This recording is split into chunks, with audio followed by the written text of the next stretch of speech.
Hello, grade 8 learners, and welcome to quarter 2, the science of materials.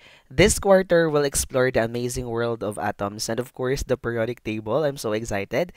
The key to understanding everything around us. Ano po? And I'm Sir Wawi, your ever curious science buddy, and I'll be with you as we unlock the secrets of matter one lesson at a time. Ano po? So get ready for an exciting quarter of discovery. And of course, don't forget to like, share, and subscribe and tap that notification bell so you'll always be updated with our lessons in science of materials. So in our first topic, we will discuss the development of atomic theory. Okay, within this topic, we have the idea of atoms from Democritus to Dalton.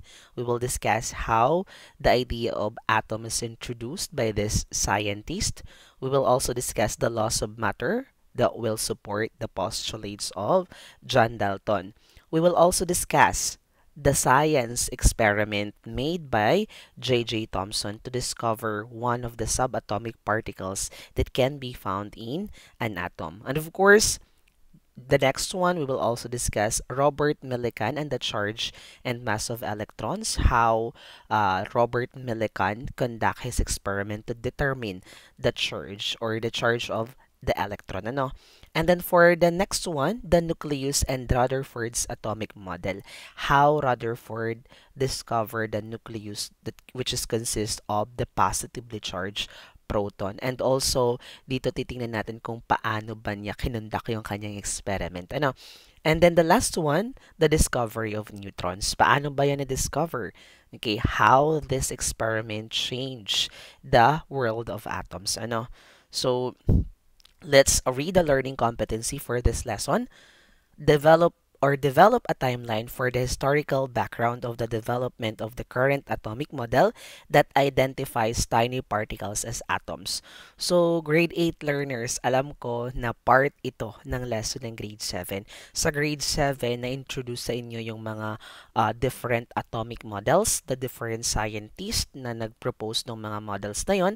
But here in grade 8, we will deepen the discussion, okay, on this matter. So titingnan natin what are the different experiments conducted by the scientists to discover that particular subatomic particles. For the second learning competency, differentiate the subatomic particles, the protons, the neutrons, and electrons in terms of their symbol, mass, charge, and location within an atom. So titingnan natin yung characteristics, okay, ng mga subatomic particles. Ano yung kanyang symbol, ano yung kanyang charge, okay, ano yung kanyang mass, and saan ba siya makikitang part, okay, sa atom, ano. So, ayan. Next, for our learning objectives, understand how the idea of the atom came about. Ito yung ating objectives ngayong lesson. Okay, paano ba na-introduce?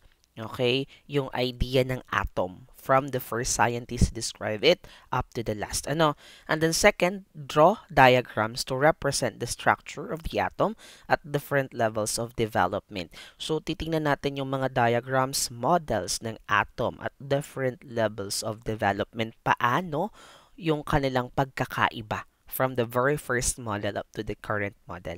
And then the third one, explain how the subatomic particles were discovered. Paano ba yung mga subatomic particles like the neutrons, the electrons, the protons discovered? What are the specific experiments conducted by the scientist? And then for the next one, recognize the contributions of the different scientists in the development of the atomic model. Of course, titingnan natin yung contributions ng bawat scientist sa pag-develop ng atomic model.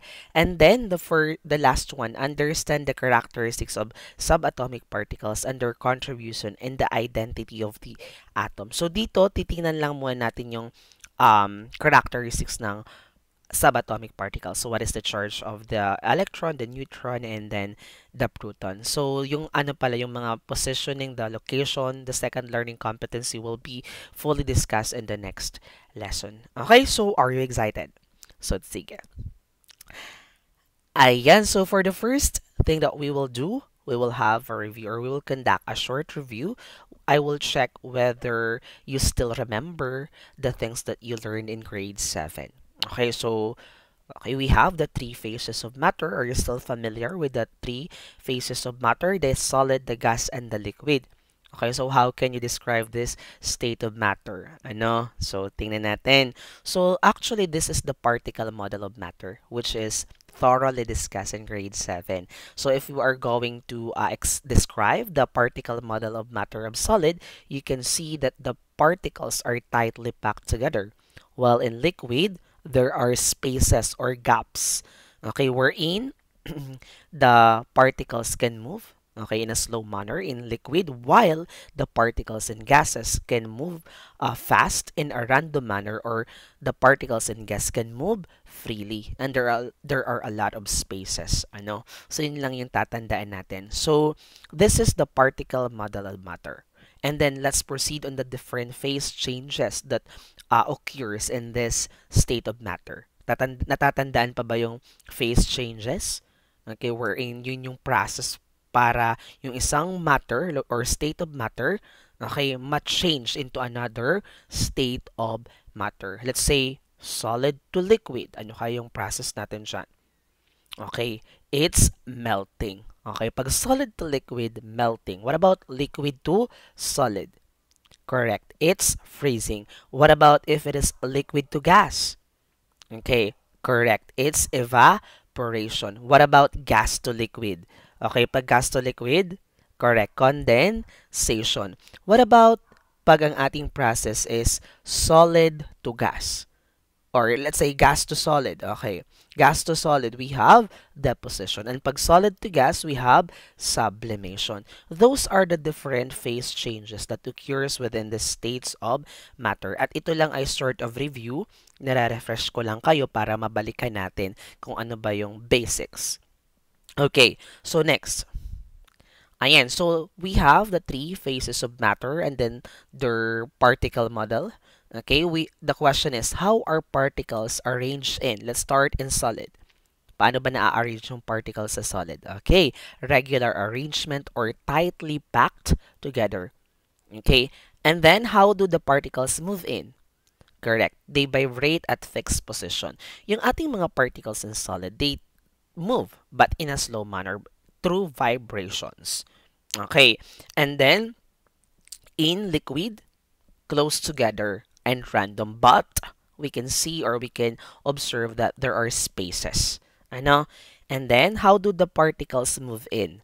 Move randomly and can flow around each other. But if we're going to compare the kinetic energy of molecule in solid and liquid, of course, the kinetic energy of molecules in liquid is much more higher compared to the solid. Mas mataas ang kinetic energy ng molecules ng liquid compare sa solid.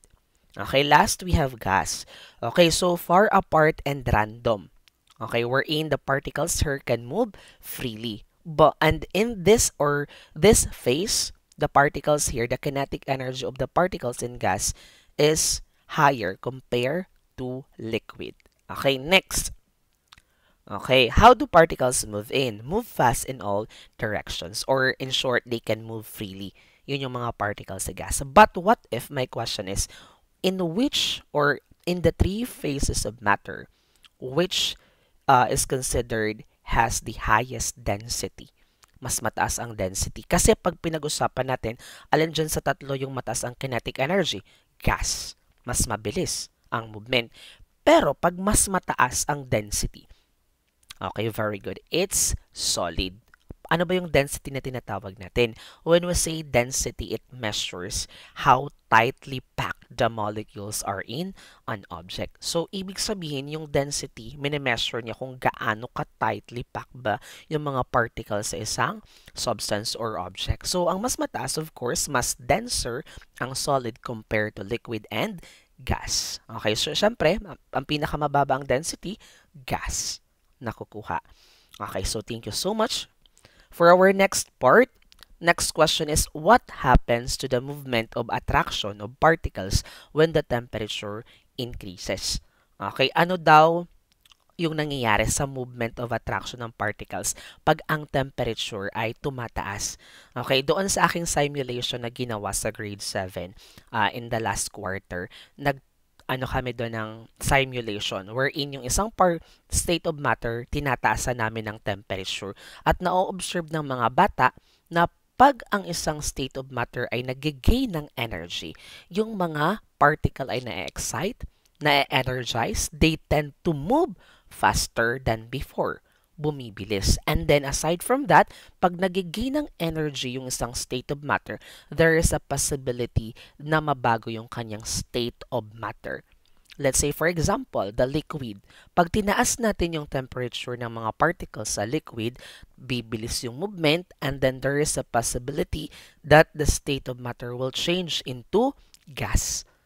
Okay, so nakukuha pa din ba yung ating idea about these changes? Hopefully, ano. So here, the particles move far faster due to an increase in their energy, overcoming the attraction among them in the process. So it means that as the temperature increases, the kinetic energy of the molecules or the particles rather, of the particles in an atom also increases. Okay, tumataas din, or the particles in a specific state of matter increases its kinetic energy. Okay, pag tumataas yung temperature, tumataas yung kinetic energy, or in short, directly proportional. Okay, so hopefully na-refresh. Okay, nabalikan ba? Hopefully, ano. Ayan. So, proceed na tayo sa ating first activity, one of the most important part in our lesson. Okay, the building vocabulary or unlocking the code of matter. Students will discover and learn key science vocabulary like, for example, atom, subatomic or proton, then the neutron, by identifying and decoding capital letters hidden in sentences. So we have our PowerPoint presentation. For the instructions, read each sentence carefully. Find all the capital letters that appear in the sentence, not just the first letter of the sentence. And then, combine. Okay, combine the capital letters in order to reveal the hidden vocabulary word. So, meron po tayong statement, may sentence. Okay, and doon sa sentence, may mga capital letters. So, ibig sabihin mga anak, inyong pagsasamahin lahat ng capital letters para mag-come up tayo dun sa isang science word na kuha. Okay, so let's start. Okay, so basic unit of matter, the statement. Okay, so ano yung mga capital letters dyan? We have A, T, O, and M. So, pag pinagsama natin, it's atom. Okay, so atom, basic unit of matter, the building blocks of matter, which is already introduced to you in your grade 7 lesson. So, I know na meron na kayong idea about atom. Okay, so next. Some particles are unbelievably bitsy and thinner than an ordinary matter inside a cell. So, ano yung mga naka-highlight or naka-capital? We have S, U, B, A, T, O, M, I, C, or also known as subatomic. Okay, so subatomic is the what do you call this? The particle that can be found in an atom or inside an atom. Okay, so meron tayong 3 main subatomic particles which will be further discussed later. Sino yung mga nakadiscover doon? Okay, ano yung mga charges nila? Okay, next. The center of an atom houses charged particles including protons and neutrons and sphere. Ano yung mga naka-capital letters natin diyan? We have N, okay, we have U, we have C, we have L, E, and then we have S. Ano? Okay, so yun yung ating mga nakakapital letter. In short, pag pinagsama natin, we have nucleus. And nucleus, in your grade 7 lesson, we discussed that nucleus is the center of an atom. And of course, ano nga yung dalawang particle na nasa loob ng nucleus? We have protons and the neutrons. Correct. Tama yun. Ano? Okay, next. Energy flows when light emits charged particles that rotate outside the nucleus. Ano yung mga naka-capital? E, L, E, C, okay, T, R, O, N. Okay, ano yun? Electron, correct. So, electron, in your grade 7 lesson, na-discuss natin that this is the negatively charged particle in an atom. May idea na kayo about this, kaya medyo madali yung lesson. Yung lesson 1 natin, parang review lang to. Kumbaga, kung may didagdag ako, parang bago lang. Yung aking idadagdag na bago, yung experiment. Kasi mostly, na-discuss na natin sa grade 7. Okay, di ba? Okay, next. Positive residents occupy the organized nucleus. Ano yung mga nakakapital? We have P, R, O, T, O, N, or also known as proton. Okay, so proton is the positively charged particle in an atom. Okay, that can be found in the nucleus. Saan ba makikita natin yung electron? Inside the nucleus or outside? Correct, outside yung nasa loob lang ng nucleus, we have the proton. And the next one, we have, okay, no charge is carried by these particles found inside the region of the nucleus. Ito yung pangalawang particle na nasa loob ng nucleus. Ano yon? We have N. Okay, we have E, U, T, R, O, N. Okay, so, or neutron. Okay, yan yung particle na wala namang charge or considered as uncharged neutral particle which resides in the nucleus of an atom. It also adds to the mass of an atom. Okay, so next. Ayan, so this is the end for sure. For our next activity, time travel talks meeting Democritus and Dalton. So sa vocabulary activity natin, in-introduce ko lang yung mga possible terms na may encounter natin. But in activity 2, babalik naman tayo sa nakaraan. Titingnan natin kung ano yung paano na-introduce sa atin yung atom. Okay, because of this scientist. So for our objectives, students will understand how Democritus and John Dalton presented their ideas about the atom by imagining a time travel conversation with them and answering guide questions. So we have our PowerPoint presentations. For the instructions, listen or read a story dialogue as Democritus and Dalton share their ideas about the atom. Take note of the important points they explain about matter and atoms. For number 3, answer the guide questions. Ayan, pinos ko muna kasi ang ingay ng motor. Okay, for the third one, answer the guide questions based on what you learned from their explanations. So, are you ready, guys? Okay, so start na tayo. I'm so excited. So, here is the... Okay, what really happened? Okay, so let's meet Democritus. Sino ba si Democritus? Okay, let's go way back to ancient Greece. Around 400 BCE, a philosopher named Democritus was quietly thinking about the nature of matter. Okay, nag-iisip siya. Okay, ano ba talaga ang nature ng matter? Okay, ano ba yung states of matter natin ulit? We have the solid, liquid, and gas. Ano bang nature ng mga yan? Okay, saan ba yan gawa? Or which composed matter? Ano ba yung, or what, saan ba gawa yung ating matter? What is made of? Okay, yun yung kanyang pinagtataka. He's wondering about the nature of matter. Okay, so tingnan natin yung sinabi pa niya. He asked himself, what happens if I keep cutting something like a piece of cheese, a rock, or a leaf into a smaller and smaller pieces? What if patuloy tayong mag-cut daw ng isang piece, let's say cheese, kinat natin? Okay, so darating kaya tayo, okay, sa isang part kung saan hindi na natin yon makakat? He imagined that eventually you'd reach a point where it could no longer be divided. Democritus called these smallest pieces as atomos, meaning uncuttable. Okay, so ibig sabihin, ang sagot niya sa tanong kanina, darating ba tayo sa part na may part na hindi na natin kayang i-cut? Yes, yung sagot niya. Okay, at ang tawag niya dun sa part na hindi na kayang i-cut is atomos. Okay, meaning uncuttable. Okay, and through his through his thought or idea, doon niya din prenopose yung idea that all matter is made of atomos. At yung atomos na yon, it comes from different shapes. Like for example, it depends on the matter. O kung anong type siya ng or state of matter.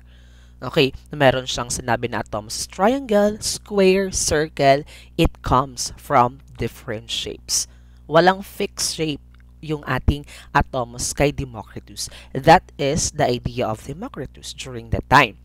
Pero may idea siya that matter is composed of atoms. Okay, so next, he believed that everything in the universe is made up of tiny, invisible particles known as atoms moving through empty spaces.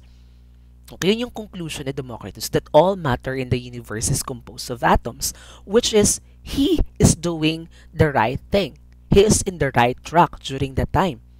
Okay, so next, but, okay, though the idea of Democritus is on the right track, okay, not everyone agreed during that time. Hindi lahat nag-agree sa sinasabi ni Democritus noong ancient times sa Greece. Okay, nandoon si Aristotle, isa sa mga, kung let's say, basher, okay, na nag-reject sa idea ni Democritus. Ano ba yung sinabi ni Aristotle? Okay, sino ba si Aristotle?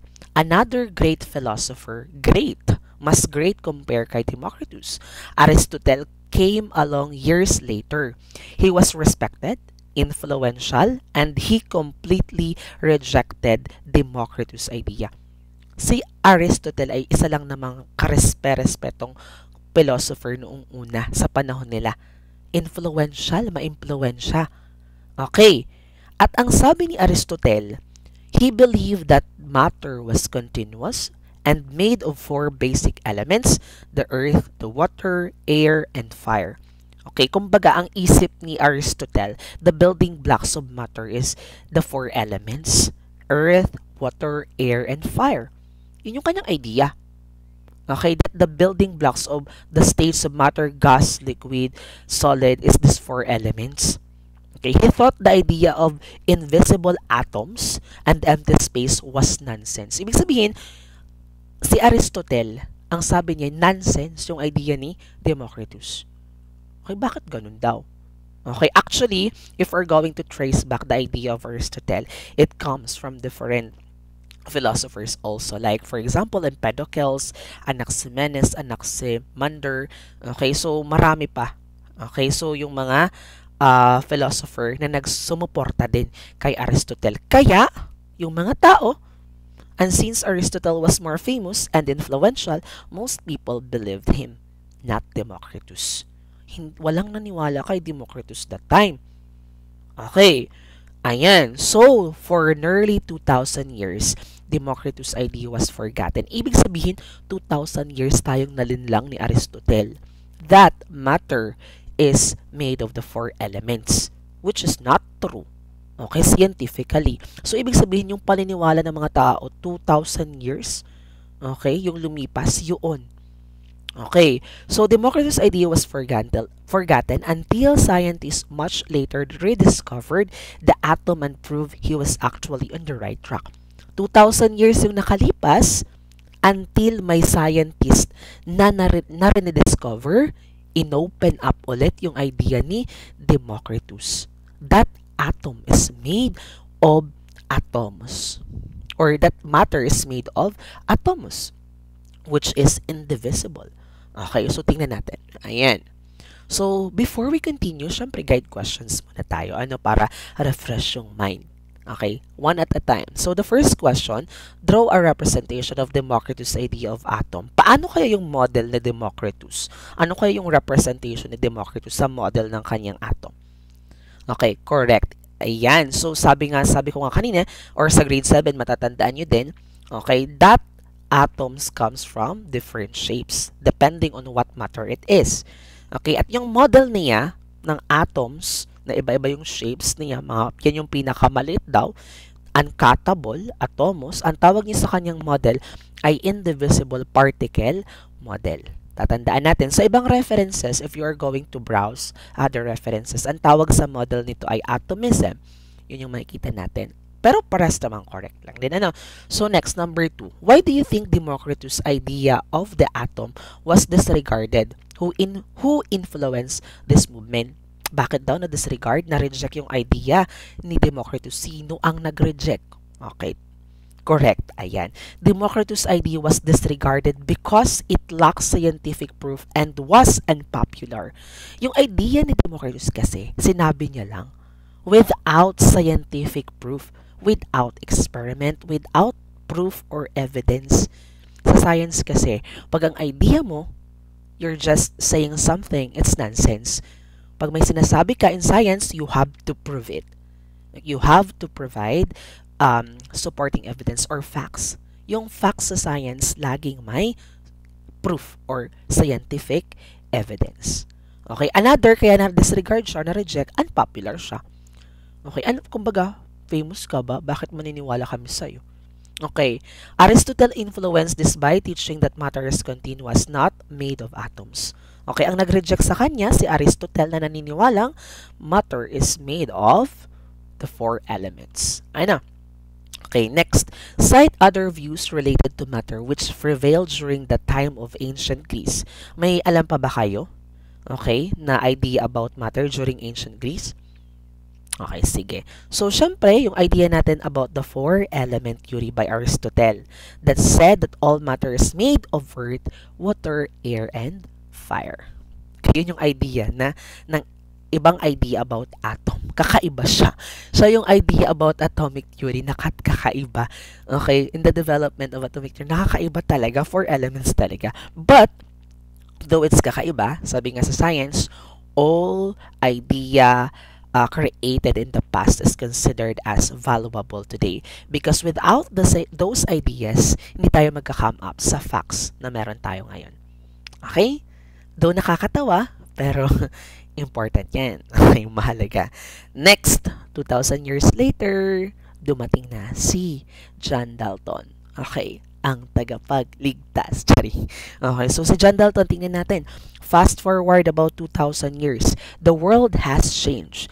It's now the early 1800s. Okay, and science is growing rapidly during the time of John Dalton. Ang dami na ding mga discoveries, okay, ang daming mga science tools na pwedeng magamit.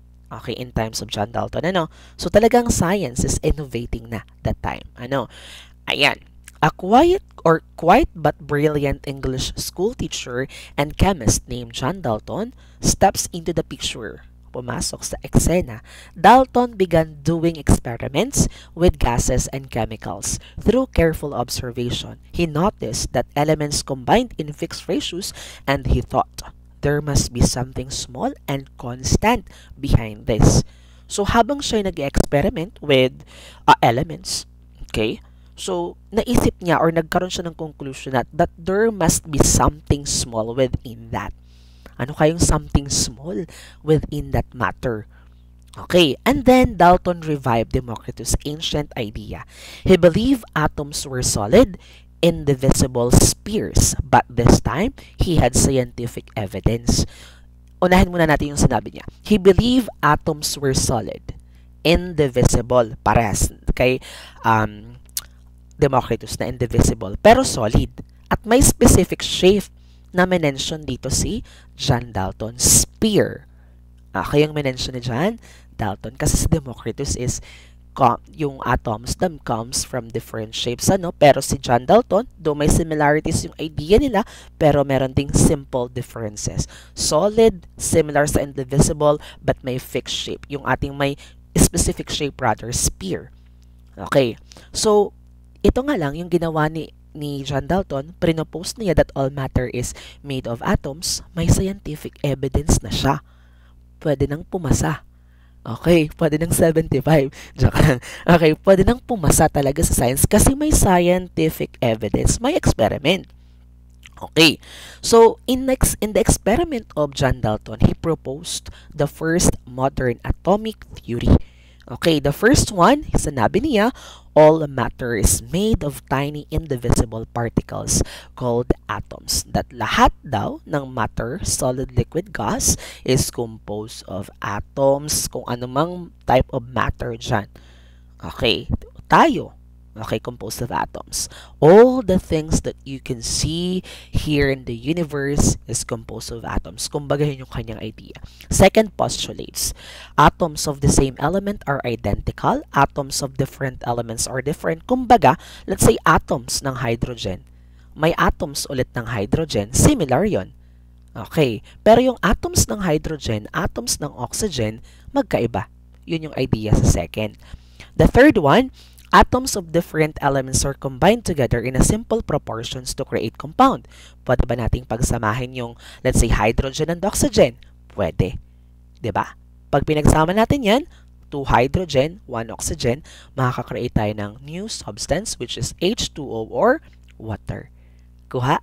Okay. So, ipapaliwanag ko pa yan later. Mas broad, mas maganda. Are you excited? So, walang bibitiw ha. So, for number 4, in a chemical reactions, atoms are rearranged but not changed. Anong ibig sabihin nun? That atoms are rearranged but not changed. Let's say in a chemical reaction, we have H2O and we have carbon dioxide or CO2. Ito yung ating reactant. Pagdating natin sa product, yung resulting product, nandun pa din daw yung hydrogen, nandun pa din yung oxygen, nandun pa din yung carbon. At yung number nila, kung let's say H2O, kung yung hydrogen dalawa sa reactant, sa product dalawa pa din yung hydrogen. Yung carbon dioxide, oxygen, dalawa yung oxygen, sa product dalawa pa din yung oxygen. Hindi nagbabago, pero na-rearrange yung position nila. Okay, yun yung pang-apat. Walang nawawala sa chemical reaction at wala ding nagagawa. Matter cannot be created or destroyed. Kaya nga sinusuportahan ito ng, or what do you call this? Sinusuportahan ito ng law of conservation of mass, yung ating fourth postulate. Ipapaliwanag ko ito later. Next. Okay, so next. Ayan. So, may guide questions muna tayo dito. Draw a representation of John Dalton's description of an atom. Paano ba yung model ni John Dalton? Okay. Ano ba yung ating na-represent ni John Dalton? Paano niya in-explain yung atom? Okay, kahit sa grade 7 ideas ninyo, paano ba yung model na ginawa niya? Sabi niya, di ba kanina, solid, okay, indivisible, sphere. Okay, so ito po yung model ni John Dalton. Solid, indivisible sphere. Kaya tinawag niya yung solid sphere model. Sa ibang mga references, ang tawag sa model ni John Dalton ay billiard ball model. Pero parehas, tama yan. Okay? Next, what are the similarities of Democritus and Dalton view on atoms? Ano yung pagkakaparehas ng view ni John Dalton at ni Democritus? Okay. Ayan. So, both believe that atoms are tiny invisible particles that make up everything around us. Tama naman. Para silang naniniwala na lahat ng matter is composed of atoms. They thought atoms are the smallest pieces of matter. Tama rin. And cannot be broken down into smaller parts. Doon sila parehas. Okay, so parehas naniniwala na lahat ng bagay or lahat ng matter in the universe is composed of atoms, and parehas naniniwalang yun na yung pinakamaliit, okay, na particle, which is considered indivisible. Okay, number 3 or the third question, how does the description of an atom differ between Dalton and Democritus? Paano naman sila nagkaiba? Okay, Democritus said atoms are tiny, indivisible, and different shapes. Okay, sabi nga kanina natin, no, si Democritus, atoms are tiny, indivisible, and comes from different shapes.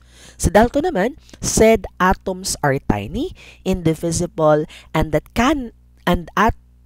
atoms of the same element are exactly alike. At may mention pa dito si John Dalton that atoms are solid, indivisible spheres. Kaya magkaiba talaga yung idea din. Though may similarities, pero may differences din, ano.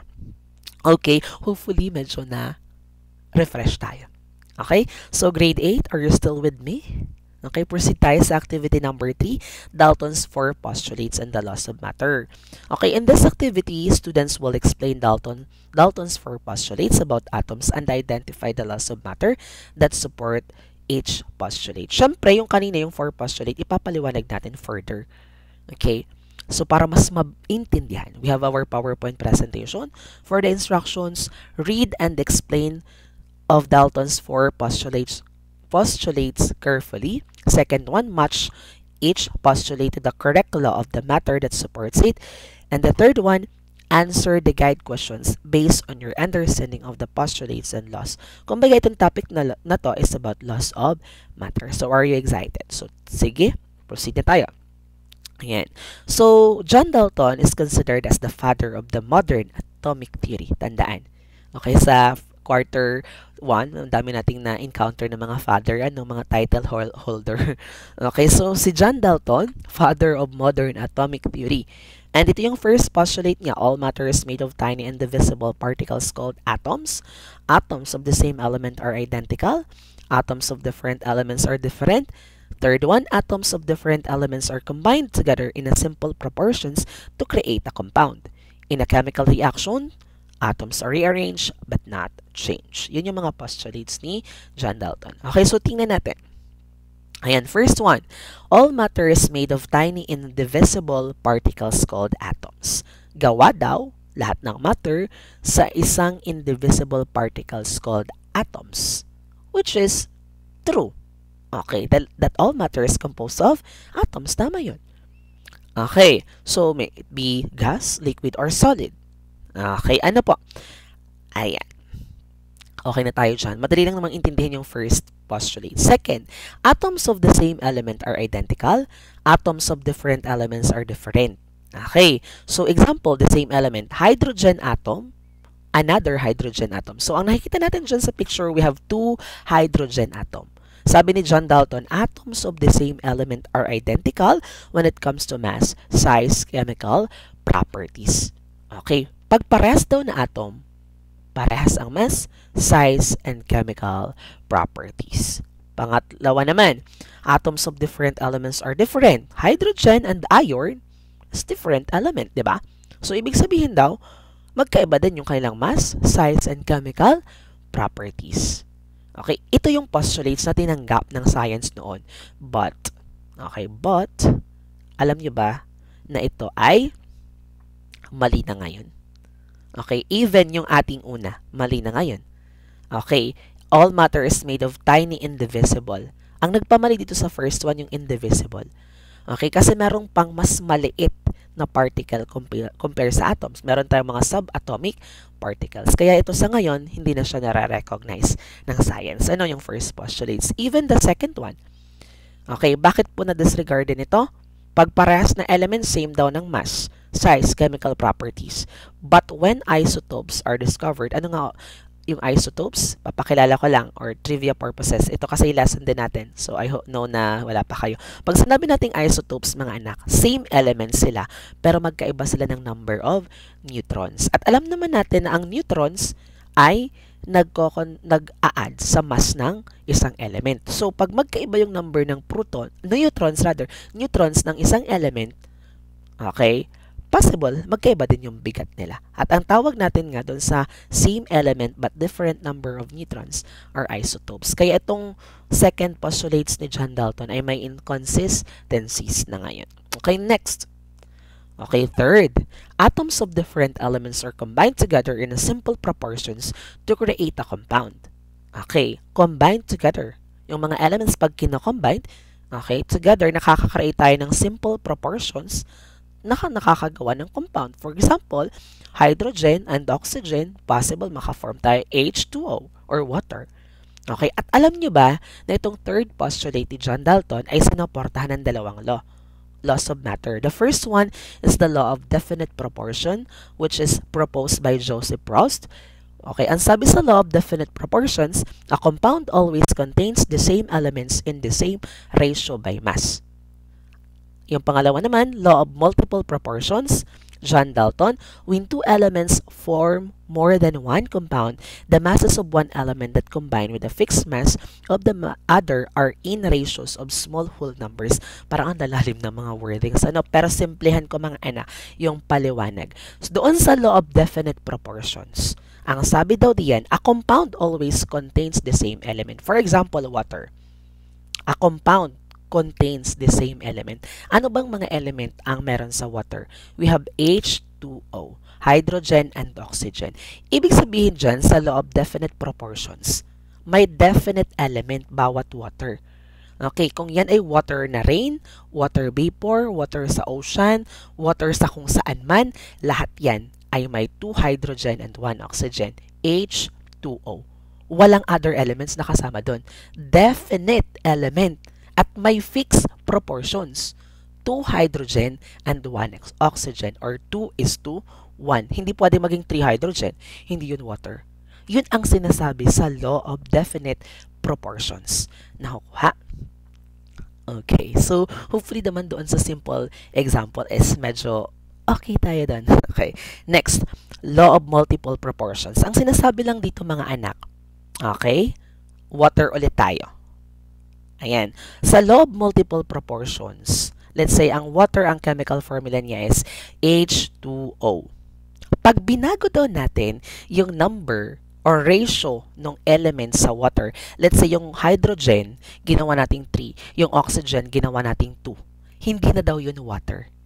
Okay, magbabago na ulit yung kanyang identity.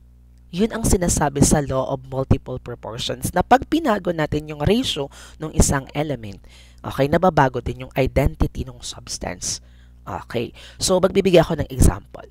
Sa law of definite proportions, we have NaCl or table salt has a ratio of 1:1. Okay? 1:1 ratio of sodium to chlorine atoms. Okay, for example, 1 sodium atom combines with 1 chlorine atom to form sodium chloride, NaCl. Okay, ito yung na-form natin, NaCl. 1 sodium atom is combined with 1 chlorine atom to form sodium chloride. Sa law of definite proportions, may fixed, may definite element ang sodium chloride.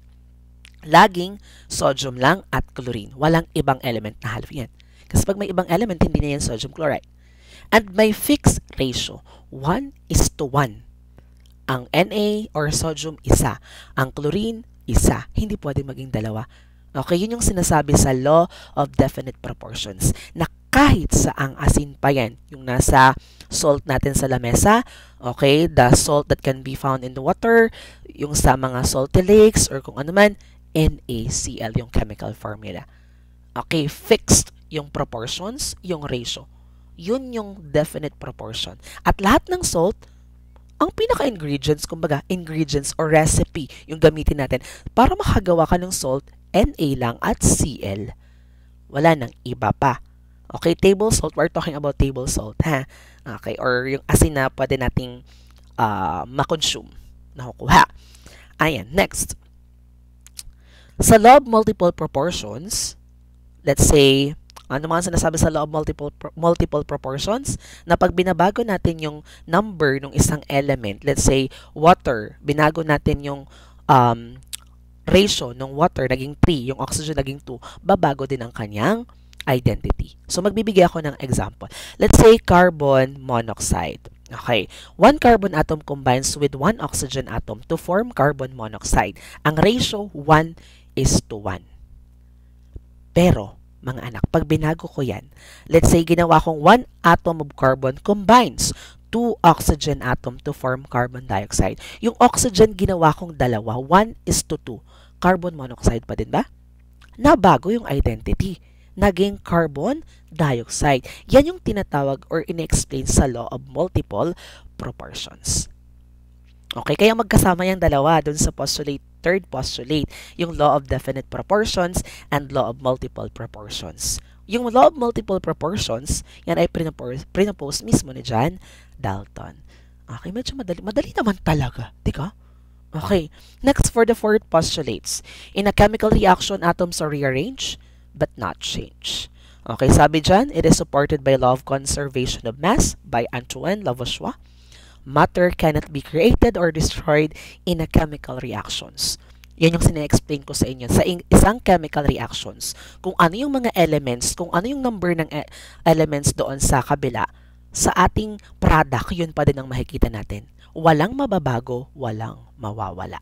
But, rearrange. Nabago lang yung position. Magbibigay ako ng example para mas malinaw mga bebe. Okay, so dito sa law of conservation of mass, we have NaOH plus HCl. Ano? Okay, so tingnan natin. Okay, yung mapuproduce. We have NaCl plus H2O. So, balikan natin. Ito, ang tawag natin dito mga anak is reactant. And then, itong nasa next stage is the product. Kung mapapansin natin, dito sa ating reactant, we have 1 sodium, 1 oxygen, 1 hydrogen, and then, sa kabila naman, 1 hydrogen and 1 chlorine. Pag pinagsama natin, makakakuha tayo ng 2 hydrogen. Diyan, di ba? Okay, so ating product, yan pa din ang makikita natin. Sa product, observe natin, nandun pa din po ba yung sodium? Yes. Nandun pa din po ba yung chlorine? Yes. Nandun pa din po ba ang hydrogen? Yes. Nandun pa din po ba ang oxygen? Yes. May nadagdag bang element? Wala. May nabawas bang element? Wala. Same pa din ba yung positioning? Hindi na. Na-rearrange. Yan yung sinasabi sa ating fourth postulates. In a chemical reaction, atoms are rearranged but not change, which is supported by the law of conservation of mass. Okay, matter cannot be created nor destroyed. Simple. Ang galing. Okay, so next. So, meron tayong mga guide questions here. According to Dalton, what are atoms made of? Okay, correct. Atoms are tiny indivisible particles that cannot be broken down into smaller parts. Pero itong idea na to, okay, may inconsistency na nga ngayon. Ano? Kasi hindi na siya indivisible or the smallest. Okay, meron pang smallest particles sa atom at yun yung mga subatomic particles. Okay, so second, why did Dalton say atoms of the same element are alike? Okay, sabi, because they have the same mass and properties. Similar dito. Okay, so yung second postulates din ni John Dalton ngayon may inconsistencies na because of the discoveries of isotopes. Okay, so next. Ayan, for activity number 4, exploring the cathode ray tube experiment. For the objectives, students will understand the cathode ray tube experiment by watching a simulation, okay, and answering related guide questions. Okay, so we have our PowerPoint presentation. Watch the teacher's simulation and explanation about the cathode ray tube experiment carefully. Observe how the cathode rays behave inside the tube during the demonstration. Okay, answer the guide question based on what you saw and learned from the simulation. Okay, so yung ating cathode ray tube is the first experiment that we will discuss. Ito na yung mga experiment kung saan magli-lead sa atin paano ba na-discover yung mga subatomic particles na yan. Ano? Okay. So, in our cathode ray tube, this is the actual picture of the cathode ray tube. As you can see, meron tayong voltage source. Yung sa baba, yung parang may kidlat. Yun yung parang may box. Yun yung ating voltage source. Dito sa cathode, yun yung ating negative electrode. Okay, and then yung sa kabila, anode, yun yung positive electrode. At yung ating glass, yun yung ating vacuum tube.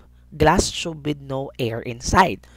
Okay. So, sir, bakit po kailangan ng voltage source? Bakit may voltage source? Yan kasing voltage source, mga anak, siya yung magpo-provide ng strong electric field that pulls electrons from the cathode. Pero hindi pa, wala pa tayong alam na electrons pala yung nagpo-flow doon sa, what do you call this, sa wire. Okay? Papunta doon sa cathode. Ano? Okay. Ang tawag pa natin doon sa lalabas sa cathode ay cathode ray. Okay. Wala pa tayong idea about electrons during the time. Sir, bakit po may negative? Bakit negative yung cathode? Bakit positive yung anode? Okay, so, pagbabalikan natin yung law of charges, okay, same charge repel and unlike charge attract with one another. Pag magkaparas daw na charge, okay, let's say positive, positive, lalayo. Pag magkaibang charge, let's say negative and positive, magdidikit. Okay, yun yung idea sa law of charges. Kaya nga, paglabas ng ating particle or the cathode ray sa cathode, pag na-release yung cathode ray, mapupunta siya sa anode, maa-attract siya papunta doon. At pag na-attract siya papunta doon, yung fluorescent sa dulo, iilaw. Okay, napapailaw. Okay, yun yung sa ating cathode ray tube experiment. So, tingnan natin. Okay, alam na natin yung parts. Okay, punta na tayo sa simulation. So, ito yung ginawa ko. Ako mismo ang gumawa nitong simulation para sa inyong mga anak. Okay, para mas magets ninyo. Kasi bawal ako mag-download ng video. So, I think a way para magkaroon tayo ng creative simulation. So, meron tayong voltage source. Parehas pa din. Inon ko na. Binuksan ko. Siyempre, hindi yan gagana pag hindi bukas. So, pagkabukas ko, dumaloy sa ating wiring yung ating mga electrons papunta sa cathode. And then, the cathode release the cathode ray papunta sa anode. Ayan. And then, pagpunta ng mga cathode ray sa anode na attract, kasi nga negative, positive, napailaw nila yung fluorescent. Okay, tingnan natin. Napailaw yung fluorescent. Pause ko muna, mga anak. Okay, napailaw yung fluorescent. Sorry, pinas ko kasi may motor. Sorry ha sa distractions. Wala pa kasi akong pang-cancel ng noise. Ayan, so, napailaw. Okay, yung ating fluorescent sa dulo. Ayan, so na-attract yung ating cathode ray papunta sa anode, then napailaw yung ating fluorescent. Pero what if maglagay ako mga anak dyan ng plates or plates na may charges? Okay. Like for example, this one. Nagpatong daw si Sir Wawi ng 2 plates above. Yung isang plate sa taas, positive. Yung isang plate sa baba, negative. And then, in-on ko ulit yung voltage source. Watch kung anong yung mangyayari sa cathode ray. Anong nangyari sa cathode ray? Nakarating pa ba dun sa fluorescent? Hindi, kasi siya ay na-attract dun sa positive charge. Okay. Na-attract siya sa positive charge. Kasi nga, diga, yung electrons na lumalabas ay negative. Yun, diga? Okay, magkaiba sila ng charges na attract sa positive. Baguhin natin yung position ng plates. Kung yun pa din ba ang magiging position pataas. Nung binago, yung positive nasa baba, same pa din, nag-bend pa baba. Okay, yung mga cathode ray or yung cathode ray. And that situation helped J.J. Thomson to conclude that the cathode ray is composed of negatively charged particle known as electron. Okay, that's when J.J. Thomson discovered that the cathode rays are made up of negatively charged particles. Doon niya prinob by showing that the rays were attracted. Tingnan natin mga anak, attracted to the positive plate and repelled, lumalayo doon sa negative plate. So from this point of view, he concluded that the atom contains tiny negative charges, which we now called as electrons. At alam nyo ba na tama siya? Sa ating mga electron or electric circuit, electrons yung nagpo-flow diyan. Okay, ang galing ni JJ, JJ. Sino ba si JJ Thomson? Tingnan natin muna si JJ Thomson. So, JJ Thomson, full name, Sir Joseph John Thomson. Okay, yung experiment niya is cathode ray tube experiment. Okay, discovered the electron and showed that atoms are made of smaller particles. Okay, proposed the plum pudding model of the atom. Naalala niyo pa ba mga anak yung plum pudding model of atom na J.J. Thomson ng grade 7? Ang sabi dun sa plum pudding, okay, na pinopose niya that in an atom, okay, the electrons, okay, reside in a positively charged atom. Yung buong atom, positive daw, trinit ni J.J. Thomson as positive yung buong atom, and yung electron nagfo-flow. Or nagfo-flow, nandoon lang pala, okay, naka-embed sa ating atom. Okay, kinumpare niya yung kanyang model doon sa isang pudding, sa isang tinapay. Yung tinapay daw, positive. And then, nilagyan natin ng raisins, or let's say, nilagyan natin ng pasas, yung mga ganyan. Yung pasas na yun yung mga negatively charged particle na tinatawag nating electron. Yun yung kanyang model na pinopose ni J.J. or Joseph John Thomson. Okay, so balikan natin. Ayan. So, cathode ray tube step-by-step process. Una daw, prepare the cathode ray tube or the CRT. Turn on the voltage source to create an electric current inside the tube. Okay, inside the CRT, there is a cathode, negative electrode, yung nandun sa side natin sa kabila, and anode, the positive electrode. Fourth step, when the voltage is turned on, a beam of particles called cathode rays is released from the cathode and travels toward the anode. Okay, diba? Kita naman natin, these rays cause the fluorescent screen at the end of the tube to glow, umilaw. Okay, and then, number 5, 2 charged plates are placed inside the tube. Nilaglagay tayo ng 2 charged plates sa loob ng vacuum tube. The top plate is positive and the bottom plate is negative. Okay, the cathode rays bend toward the positive plate because they are negatively charged. Okay, and then for the next, when the charge just of the plates are reversed, yung nasa taas naman ang negative, sa baba ang positive, okay, the cathode rays bend toward the new positive plate again. Okay, from this observation, J.J. Thomson concluded that the cathode rays consist of negatively charged particles, which he called as electrons. Okay, yun yung pinaka-simple experiment na ginawa ni J.J. Thomson. Okay, next. So for our guide questions, for J.J. Thomson's experiment, okay, draw a representation of the atom as described by J.J. Thomson. Ano nga yung representation ni J.J. Thomson sa atom? Ano yung pinaka-representation niya? Okay, it's the plum pudding model. Okay, yung parang tinapay, yung buong tinapay positive, and then yung mga raisins is the negative charge or the electron. Yan yung kanyang model na tinawag na plum pudding. What happens to the cathode rays when the electric plates inside the tube are charged differently? Anong nangyari sa cathode rays nung naglagay tayo ng two charged plates sa loob? Ayan, the cathode rays bend toward the positive plate kasi yung cathode rays ay negatively charged composed of electrons. Na yun yung na-discover ni J.J. What did J.J. Thomson discover about the particles? Nasagot ko na, it's electrons. Okay, so ibig sabihin, si J.J. Thomson ang nakadiscover ng electron. Pag tinanong kayo, what experiment? The cathode ray tube experiment. Sinong nakadiscover? J.J. Thomson. What model he proposed? The plum pudding model. Okay. That's it. So, sunod naman natin, discovering the electron-Millikan's all-trap experiment.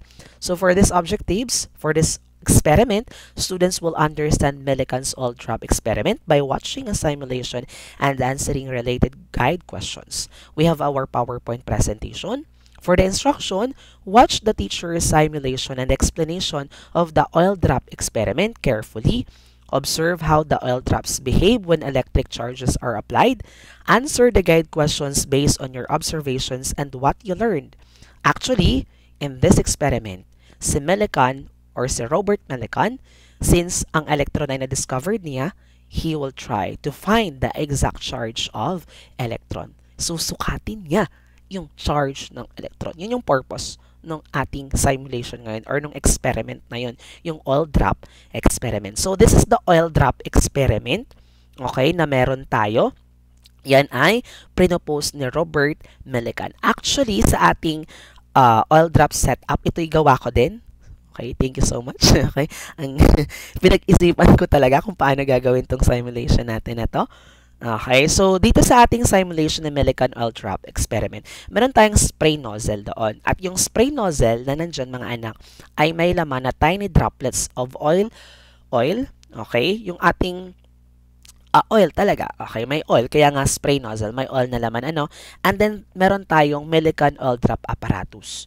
Okay, may apparatus tayo na may charge plates. Sa taas, yung positive plate, and then sa bottom naman is may negative plate. Okay, kumbaga meron tayo sa loob na what do you call this? Electric field. Okay, may electric field tayo sa loob na magko-control din. Okay, dun sa mga oil na i-spray natin ngayon. So, tingnan natin yung ating simulation sa Millikan oil drop. And then may microscope tayo rather. Yun yung gagamitan naman ni Millikan to observe the charge of the electrons. Ano? So, spray natin. Mag-spray tayo sa loob. Ayan, nag-spray. Ano yung na-observe natin? Okay, pag nag-i-spray, ano yung na-observe ninyo habang nag-spray? May mga particles na tumaas, may mga bumaba, may nag-retain naman sa gitna. Ano? Okay, so, ayan. So, yun yung kanyang experiment. The oil drop experiment of Robert Millikan. Okay, so, ayan. Uulitin ko pa ba? Isa pa para mas excite. Okay, ayan. So, sige. Proceed na tayo. Hi there, grade 8. I'm Robert Andrew Millikan and I'm famous for my oil drop experiment. Okay, so kilalanin muna natin si Robert Millikan. Si Robert Millikan in the fourth column. Okay. Full name, Robert Andrews Millikan, oil drop experiment. Discovery, measure the exact charge of the single electron, which is negative 1.6 times 10 raised to the negative 19 coulombs. Yun yung pinakasaktong charge ng electron according to Robert Millikan. Okay, so balikan natin yung experiment niya. Sabi niya dito, purpose, I wanted to measure the exact charge of a single electron. Okay, yun yung kanyang purpose ng kanyang experiment, to determine the exact charge of electron. Okay, So what I did, I sprayed tiny oil droplets into a chamber between two metal plates. Using a microscope, I observed how the drops fell slowly due to gravity. Then I turned on an electric field between the plates. Okay. And then, ito yung observations niya. Some oil droplets stopped falling. Okay. Some even move upward when the electric force was stronger than the gravity. Yung mga electron kasi yun, diga, na-attract sa positive. Okay, by adjusting the voltage, I was able to balance gravity and the electric force, making the droplets hover in mid-air. May mga nagstay sa mid-air. From my measurements, I calculated the charge of each droplet na nasa mid-air. All charges were multiples of the same smallest value, the charge of a single electron, about negative 1.6 times 10 raised to negative 19 coulombs. Tatandaan. That's the observation of Robert Millikan. Napakasimple. He just, okay, determined or observed the exact charge of electron using the oil drop experiment. Okay, next, may guide question tayo. Siyempre, what did Robert Millikan measure in his oil drop experiment? He measured the charge of an electron. Why did Millikan use charged oil droplets between two plates? Millikan used charged oil droplets between two plates to balance the electric force and gravity, allowing him to measure the electron's charge precisely. Okay, ayan. Next activity. Okay, patapos na tayo, ano? Next activity or next experiment is Rutherford's gold foil experiment, discovering the atomic nucleus. Okay. In objective, students will understand Rutherford's gold foil experiment by watching a simulation and answering guide questions about the atom structure. We have our PowerPoint presentation. For the instructions, watch the teacher's simulation and explanation of the gold foil experiment carefully. Notice how the alpha particles behave when they hit the gold foil. Answer the guide questions based on your observations and understanding of the experiment. Okay. So, dito sa ating gold foil, which is pinopose ni Rutherford or Ernest Rutherford. Ito yung ating materials. Okay, so ano ba yung mga ginamit na materials ni Rutherford? Yan, meron tayong alpha particle source. Yan yung box. Yung alpha particle source is box at ang nasa loob niyon ay sealed radioactive element na yung polonium. Okay, and meron din tayong gold foil, which is kinoconsider doon sa experiment as neutral. Okay, and then meron tayong zinc sulfide, yung screen. Okay, so ito yung ating actual experiment of the gold foil experiment ni Rutherford. Okay, meron tayong box. Sa box natin na sealed is meron tayong, yun yung alpha particles. Sa loob nun ay yung ating radioactive polonium. At yun yung magre-release ng alpha particles. And take note, alpha particles is a positive charge. Okay, tandaan, alpha particles is a positive charge. Okay? So, dito, titingnan natin, okay, kung ano yung madidiscover ni Ernest Rutherford. Okay. And then, papatunayan din niya dito Papatunayan din niya kung yung sinabi ni J.J. Thomson na yung ating atom is a positive sphere na yung electron ay naka-embed lang doon. Tingnan natin kung positive sphere yung buong atom or hindi. Tama kaya sa JJ na yung buong atom is positive? Okay, na naka-embed lang yung mga electrons. So, titingnan natin. Yun yung papatunayan natin sa gold foil experiment. So, yung ating alpha particle, remember, positive. The gold foil, neutral. Okay, so tingnan natin. Magre-release ito ng alpha particles. What did you observe? What did you observe in the simulation that we had? May mga particles na lumalampas. May mga particles na lumilihis. At may mga particles na nagbabounce back. Okay, yun yung ating observation. Ako na ang nag-observe. Okay, may mga particles na lumampas, may lumilihis, at may mga bumabalik na hindi na dapat. Joke lang. Okay? So, yun yung mga observations natin or exact observations. So, tingnan natin. So, dito si Ernest Rutherford. Hi there, grade 8. I'm Ernest Rutherford and I did the famous gold foil experiment. Sino ba si Ernest Rutherford? Muna, second column. Ernest Rutherford performed the gold foil experiment, discovered the nucleus of the atom, and that atoms are mostly empty space. Okay, so balik tayo doon. Okay, so si Rutherford pala yung nakadiscovered ng nucleus. Ano, sabi pa dito, in this experiment, I set up a source that released tiny particles called alpha particles, which I aimed at a very thin sheet of gold foil. Here's what I observed. Una, most of the alpha particles passed straight through the gold foil without changing direction, which told me that atoms are mostly empty space. So, hindi totoo yung sinabi ni Rutherford, ni J.J. Thomson, na yung ating atom is a positive charge. Yung buong atom is a positive charge. Kasi nga kung positive charge yun, dapat lahat ng mga particles or alpha particles ay magba-bounce back. Kung positive lahat yun, diga? Okay, kasi nga positive to positive, repel. Hindi maa-attract, walang tatagos. So, may mga tumagos, ibig sabihin, may part ang atom na empty space. Okay, which is correct naman, di ba? Okay, kung titingnan natin yung gitna ng atom, the nucleus, nandun lang yung proton, and nandun yung neutron. Yung mga electron naman, kalat-kalat sa labas, and then may mga empty space na. Okay, di ba? Tama yun. That yung atom, yung loob ng atom is mostly empty space. Hindi yung buong atom positive. Kaya medyo nagkaroon ng inconsistency doon sa model ni J.J. Thomson. Pero yung experiment naman ni J.J. sa electron, tama yun. Yung model lamang ang nagkaroon ng inconsistency. Okay, pangalawa, some alpha particles were deflected at small angles, which meant by passed close to a small dense part inside the atom. Ibig sabihin, may mga lumihis na may na-deflect na mga alpha particles. Ibig sabihin, may nadaplisan sila. Nadaplisan silang isang dense din. Or let's say, dense na positive din, possible. Kaya lumihis sila, na-deflect, lumayo. Okay. So, yun yung idea. At meron din naman, third one, a very few alpha particles bounce back. Ibig sabihin na sentro talaga nila. Natamaan nila yung pinaka-center. Kaya nag-bounce back. Di ka positive, nagba-bounce back talaga yun. Okay. So, a few alpha particles bounce back almost directly, showing that they hit something very dense and positively charged inside the atom. At doon, na-discover nga ni Rutherford yung ating nucleus. Okay, at in-explain niya that the nucleus contains positively charged particle. Okay, that's when Rutherford concluded that inside the atom there is a small dense center carrying positive charge. He called this as nucleus.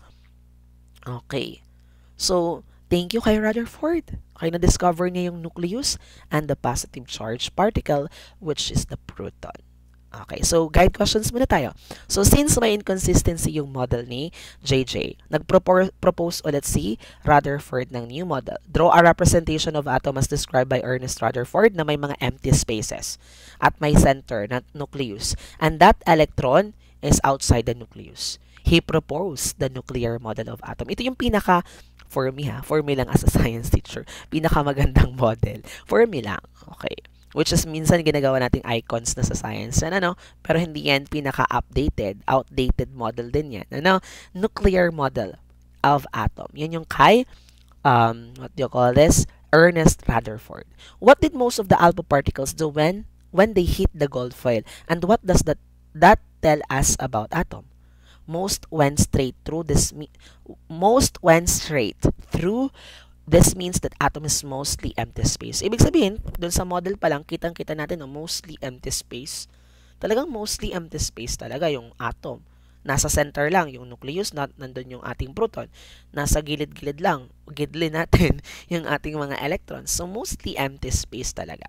Why did some alpha particles bounce back after hitting the gold foil? And what did that tell scientists about the inside of the atom? They hit the dense nucleus. This showed the atom has a small, heavy center and a positively charged particle known as proton. Okay? Next last experiment na actually ito. Unveiling the neutron Chadwick's beryllium experiment.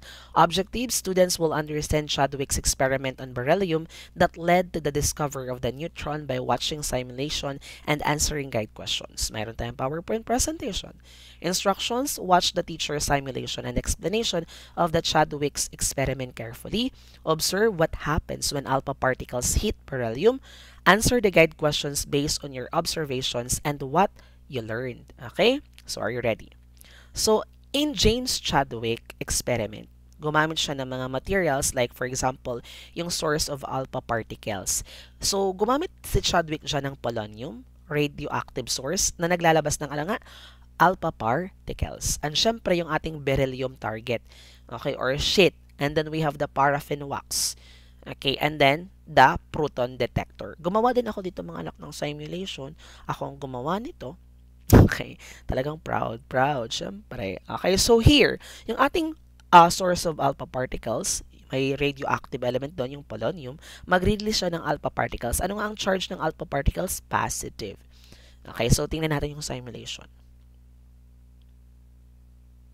Ulit. Ayan. Anong nangyayari? Anong nangyayari mga anak? What can you observe here? In this simulation, kung ating mapapansin, pagka-hit ng ating alpha particle sa beryllium sheet, may lumalabas na bagong particle. Tingnan niyo, ang beryllium sheet may lalabas na bagong particle. At pagka-hit ng bagong particle sa paraffin wax, may nahihit niya ulit yung ating protons. Okay, paano natin to i-explain? Okay, so sige. Hi, grade 8, I am James Chadwick and here's my important observation. Sino muna si James Chadwick? Okay, James Chadwick, full name, Sir James Chadwick. Okay, meron tayong experiment, beryllium radiation experiment. Okay, discover the neutron, a neutral particle found in a nucleus along with protons. Okay, so sabi po dito ni James Chadwick, I aimed alpha particles at a thin sheet of beryllium. When the alpha particles hit the beryllium, it released a new type of particle with no electric charge, but almost the same mass as a proton. I call these particles as neutrons. Sabi ni Sir James Chadwick. Okay, pagkalabas daw ng mga alpha particles, na hit yung beryllium sheet, pagka-hit ng mga alpha particles sa beryllium sheet, may mga naitulak, naitulak na particles. Okay, at yun yung ating bagong particles na tinatawag na neutrons. Bakit sir natulak? Bakit hindi nag-bounce back yung mga alpha particles? Yung neutrons kasi mga na-uncharged with actually similar masses or close yung mass nila sa proton. Okay, so ibig sabihin kung same yung density nila, okay, pag nagbanggaan yung parehas yung density, syempre, kung sino yung binangga, yun yung matutulak, di ba? Okay, binangga ng alpha particles, yung neutron na nasa ating beryllium sheet, okay, natulak yung ating mga neutrons palabas. And then, nung nabangga naman ng mga neutrons, yung ating protons na meron doon, okay, sa ating paraffin wax, okay, lumabas naman yung mga protons. Okay, ganun yung naging experiment set up ni James Chadwick.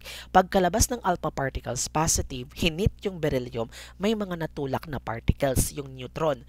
Pagkalabas ng neutron, another level, pagkabangga naman doon sa ating paraffin wax, yung mga protons natulak hanggang makatch ng electron detector. Yun lang yung simple experiment ni James Chadwick. And through that experiment, okay, to test them, I directed the neutrons toward paraffin wax. When the neutron hit the wax, they knocked protons out the hydrogen atoms. Yun nga yung second stage. Pagka-hit ng mga neutrons dun sa paraffin wax, naitulak nila ulit yung protons. Kumbaga, let's say, student A. Okay, and then student B. Okay, and then balik tayo sa student A. Si student A, tinulak si student B. Natumba si student B. Pumunta ngayon si student A sa likod. Pagkatumba ni student B, natulak si student A. Okay, si student A naman yung tumumba. Ganun lang, parang ganun. Knock out. Kasi same sila dense. Kasi sila ay close yung masses nila. Hindi sila magre-repel kasi yung ating neutron is neutral. At doon na-conclude ni James Chadwick that neutron is uncharged particle. Walang charge. Kasi kung yun ay may charge, kung positive yun, magre-repel, parehas magbabounce back yung alpha particles. Okay. Next, this proved that neutrons are real particles with mass and they are found in the nucleus together with protons. Okay. So what new particle did James Chadwick discover when alpha particles hit beryllium? Okay, he discovered neutron. What happened when the neutrons hit the paraffin wax? Okay, then they knock out protons. This proved neutrons have mass. Okay, next. Tracing the history models of the atom. Okay, for our objectives, students will recognize and match the scientists to their corresponding atomic models and the year they were proposed. PowerPoint presentation, meron tayo. Look at the list of the scientists' atomic models and years provided. Okay, match each scientist to the correct model of the atom. Okay, at that year it was developed. Okay, and then write the correct letter of or number that corresponds to each item in the answer sheet. Actually, ito lang naman ay matching type. Ano? Sige. So, first, ano kaya yung first, natin? First, ano kayang model yung pinapose ni Erwin Rudolf Joseph Alexander Schrödinger? Okay, correct. Okay, so una muna pala natin. Sunod-sunod na tayo para hindi kayo malito. Una muna nating unahin si Joseph John Dalton. Okay, yung ating okay, meron tayong bakit lumabas na yan? Okay. Unahin muna natin si Rudolf Schrödinger. Nagkapalitan ng ating animations. Ayusin na lang natin later. So, si Rudolf or Erwin Schrödinger, ang pinopose niya ay ang ating quantum mechanical model in 1926 or the electron cloud model. Ang daming tawag So, ano po ba yung electron cloud model? Okay, so dito, sabi niya, electrons don't travel in fixed spots. Instead, they exist in electron clouds where they are mostly likely to be found. Itong ating electron cloud model, okay, dinisregard niya yung planetary model ni Niels Bohr, yung ating letter E.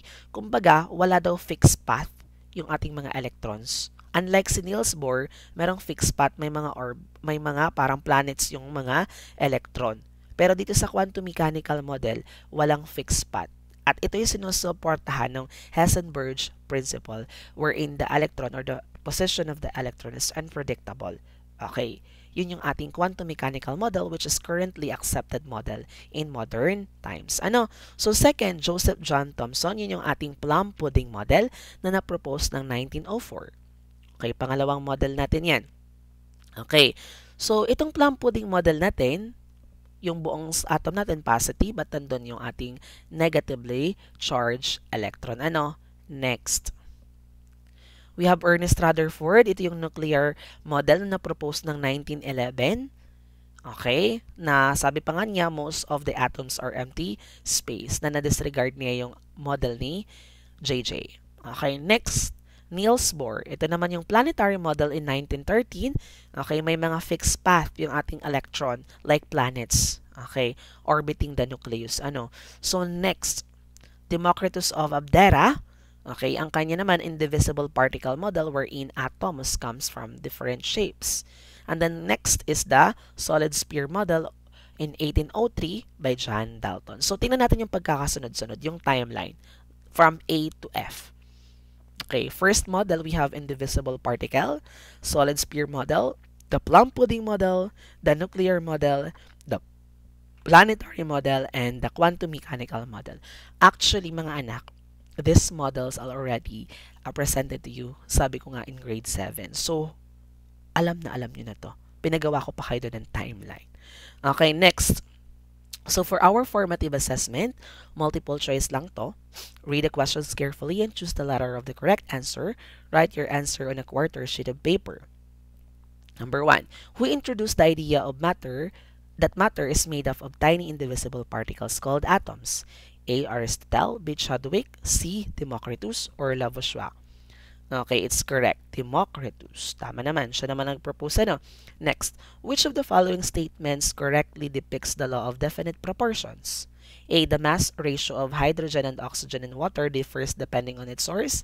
B. The mass ratio of carbon and oxygen and carbon dioxide from burning fossil fuel and carbon dioxide from human and animal respiration is different. Anong mali? The mass of oxygen in water is always 8 times that of hydrogen present regardless of where it came from. Or letter D, the mass of carbon in carbon dioxide is always 3 times than of oxygen present regardless of where it came from. Actually, letter C. Okay, ano?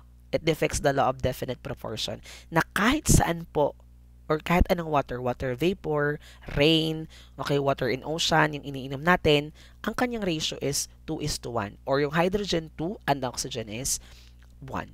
Okay, walang mababago doon. It's letter C.